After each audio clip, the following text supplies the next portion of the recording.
শিবির বদলে মানুষ আগ্রহী নয়, নতুন সরকার কি করে সেই নিয়ে আগ্রহী। এই সরকার যদি পরে আগের পথের পথিক হয় তাহলে তার সম্পর্কেও ভালোভাবে নেবে না মানুষ। ভালো আর কালোর মধ্যে সেটিং এর খেলা চলছে, রাজনীতি থেকে দূরে থাকাই লক্ষ্য। ঋতব্রত তৃণমূলে যাওয়ার পর সেটিং তত্ত্ব কামারহাটির বিধায়ক মদন মিত্রের, কি বলেছেন শুনুন।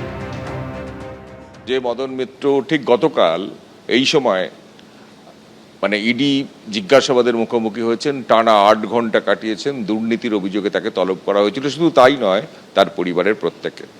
আর ঠিক সেই প্রেক্ষাপটে বীরভূমের যে ঘটনা প্রকাশ্যে এসছে, কোটি কোটি টাকা, 50 কোটি ছাড়িয়ে গেছে নগদ এবং সোনার পরিমাণ।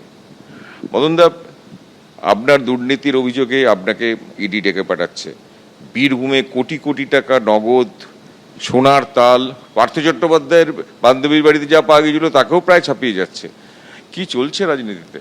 দেখো, আমার ঘেন্না ধরে গেছে, ঘেন্না ঘেন্না ঘেন্না। এবং তুমি যদি বলো আমি কি মানসিকভাবে রাজনীতি ছাড়ার কথা ভাবছি? আগে যখন আমি যেতাম বলতাম আমাদের দেবতা গেল, আমাদের দাদা গেল, আরে মদন মিত্র যাচ্ছে, সেলফি তুলবো। আর এখন যখন পাস করি আমি বুঝতে পারি মুখে বলছে না, কিন্তু চোখের মধ্যে দিয়ে বলছে ওই দেখ আরেকটা চোর গেল। এবং আমি তোমায় বলছি, এই যে কে টুডু মণ্ডল, কে কোথাকার চারদিক থেকে নাম আসছে, আমি শুভেন্দুকে ধন্যবাদ জানাচ্ছি। শুভেন্দু না এলে তো আমি জানতেই পারতাম না এগুলো। শুভেন্দু এসছে বলেই জানতে পারছি। হতে পারে এই লোকগুলো এক্স তৃণমূল বা এখন আমাদের তৃণমূল। আপনি শিবির বদল করলেন, মমতা বন্দ্যোপাধ্যায় থেকে ঋতব্রত বন্দ্যোপাধ্যায়, এতে জনমানুষের কি প্রতিক্রিয়া? শিবির বদলে পিপল আর লেস ইন্টারেস্টেড। বরং এই যে নতুন সরকার এসছে এতে মানুষ ইন্টারেস্টেড।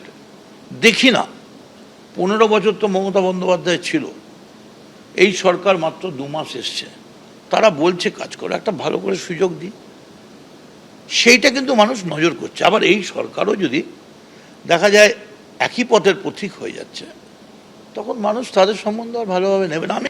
আমি যদি আজকে মমতার শিবির থেকে চলে আসি, জনগণের কিছু যায় আসে না। কালকে যদি আমি ফিরে যাই, জনগণের কিছু যায় আসে না। কারণ সবাই জেনে গেছে এই ভালো আর কালোর মধ্যে সব ভেতরে কিন্তু সেটিংয়ের খেলা চলছে। সেটিংয়ের খেলা, একদম সেটিংয়ের খেলা। এবং এমন সেটিংয়ের খেলা, তুমি আজকে যাকে দেখবে কুখ্যাত অপরাধী বলে ছবি স্টেশনে স্টেশনে লুক আউট নোটিশ বেরিয়ে গেছে, পরের দিন দেখবে তাকে একটা বড় সম্মানে ভূষিত করা হচ্ছে, সে গিয়ে বসে পায়ের ওপর পা দিয়ে সম্মান নিচ্ছে। তাহলে এই যে শিবির বদল, এত বদল, এগুলো জাস্ট আমার মনে হয় যে লোক দেখানো।